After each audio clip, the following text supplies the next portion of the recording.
Making YouTube videos, well, it certainly sounds like a great idea until you actually try and do it, right? That's what I want to talk about in this video. What does it actually take to make a YouTube video? To make YouTube videos that people will actually want to watch, because that's probably the most important thing when it comes to making videos, especially for YouTube, is you want people to actually watch them. So let's start with the first thing that you need to consider: who your audience is. Who exactly is it that you want to be speaking to? Think about your target audience and then figure out, all right, well, what is it they want to learn? What is it they want to hear? Why would they want to watch videos that I am making? When you do that, you actually might want to consider choosing a niche, choosing something that is a specialization, because YouTube likes it when channels are focused on one particular topic. On this channel, I'm obviously focusing in on video marketing. It's still, at this time when you're watching this video now, a relatively small channel. But if you were to look at my other YouTube channel, that one has well over 100,000 subscribers. It is focused primarily on presentation skills. You'll notice that the videos there are for people who don't really know a lot about presentations. They're very inexperienced when it comes to presenting. The videos aren't really targeted for people who are highly skilled at presenting. But for people who don't know anything about presenting, the videos are incredibly helpful. So that's how I was able to niche down that particular YouTube channel. For you, same idea. Figure out exactly what it is that you want to talk about, who it is you want to talk to. So those are the two most important things before you even get started making the videos. Once you've done that, you want to now figure out what topics you want to talk about. I suggest you think about the top questions that people always ask you about your product or service. Whatever it is that you do, think about what are the common questions you get all the time. Use those as your first topics, because those are going to be videos that people will want to watch. Even if it's your existing customers or new clients or whatever it might be, or whoever it might be in that case, you want them to be able to learn something from you right away, or get some sort of education, get some sort of value from you.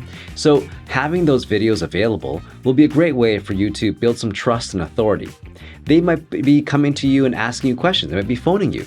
You could say, hey, I'm going to email you or text you or whatever, links to some videos that would be really helpful for you. So that would be a great start. The second type of videos you can create then are ones that are about your product or service, whatever it is that you're offering, whatever inside knowledge you have, whatever it is about your industry that might be helpful to your particular audience.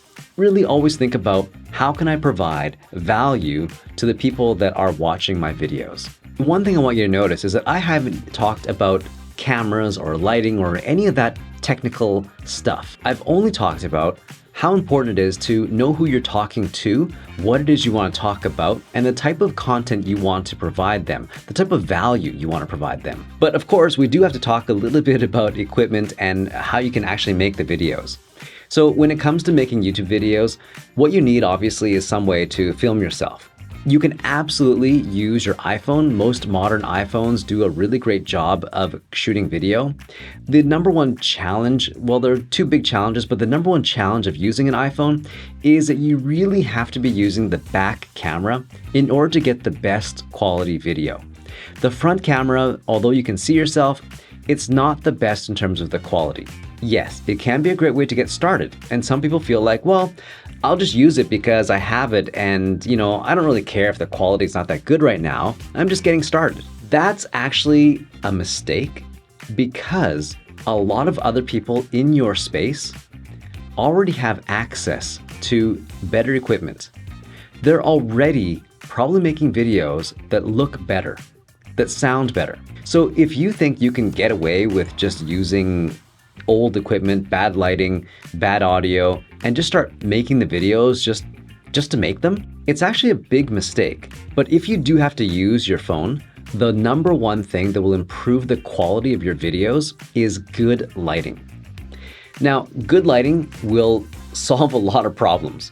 Trust me, it is dramatic. I'm gonna actually show you by turning down my lights. Okay, so I turned down the light. I realized it probably doesn't even look that bad. It's just darker, obviously. But because it's darker, you can't really see me very well. It's not that good. So how I had it before was like that. This is what I usually use in terms of my lighting, just to make sure that I am the brightest object that you are seeing. Not because I'm egotistical, but because when you're shooting videos, you want to make sure the subject is what people see. The other thing that is super important though, that is equally as important, if not even more important, is the audio quality. That is one of the biggest mistakes I see people making when they're making YouTube videos, is they don't get the audio quality right. I always say, look, you know what? Invest in getting a good microphone. You'll need to buy it just one time and you'll be able to use it for years and years to come. The microphone you're hearing right now, I bought this probably about 7, 8, 9 years ago. It was probably one of the first purchases I made when I started making videos for other people and for my YouTube channel, whatever.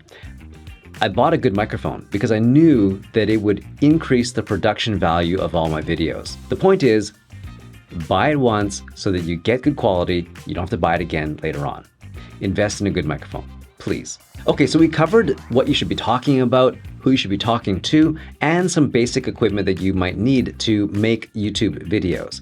But what else does it take to make YouTube videos? Well, after you film the videos, you actually have to edit the videos. A couple of options here. One option is you could obviously edit the videos yourself. You could either use your computer. There are a lot of great software that is available to edit videos. Some of them are free. For example, if you have a Mac, you can always use iMovie, fantastic software to edit your videos with. If you are on a Windows PC, you can always find some other options there. I'm not 100% familiar, so I won't recommend anything there, but there are a ton of free options available. The other option is that if you don't have time to edit or you're not really sure how to edit, you can go on to an outsourcing site such as Fiverr and look for a freelance video editor there. Now, I do have to warn you though that the people that charge very little money for their video editing services tend to deliver quality that is not very good. I actually recently tried hiring one of these people to edit one of my videos just to see if I could save some time by hiring someone else to do the video for me. Well, to be perfectly honest, the experience was horrible. I ended up spending about 8 days communicating back and forth with this person who seemed like they actually had good experience. By the reviews, it seemed like they knew what they were doing. But I had to also realize that the people who are leaving the reviews and are hiring these people are not people like me. They're not professionals that are editing videos at a professional level. The videos needed to be as good as what I normally do or even better than what I normally do. And they had to be done faster. This wasn't the case when I hired this person to make the videos. So your mileage may vary. Just make sure you're vetting the people you're going to choose to edit your videos. And of course, you might want to set your expectations a little bit lower just in case they don't do a great job. But you can always also pay a little bit more and get someone who is a lot more professional. In that case though, you're really looking at someone who might be charging you $50, $60 an hour in order to make the videos for you, to edit the videos for you. Is that really worth it? Up to you. Once you've had the videos edited and back to you, you're going to want to upload those to YouTube. You're also, at that point, you're going to want to include some sort of a video description, a really nice title that is attractive for the person that is searching for something, and of course, you're going to want a thumbnail image that is also attractive for someone to click on. These are important factors when it comes to the YouTube search algorithm because YouTube will basically reward your video if it has something that people want to click on. So whether it's a thumbnail, they see the thumbnail, they want to click on it, great. YouTube thinks, well, people are clicking on that because the thumbnail is great. Let's show that video more. Maybe it's a good title that people are searching for. Again, it shows up at the top of the search rankings on YouTube. YouTube likes that. They will show your video more. They might recommend your video more. They might improve your search result ranking in their own little search thing. In their own little search thing, their search thing is called something else, I'm sure, but I'm going to call it search thing right now. In any case, your video will more likely be seen by more people. If you're also interested in what type of videos you should be making for your business, then have a look at some of the suggested videos that are coming up on screen now. Until next time, thank you very much for watching, and we'll see you in the next video.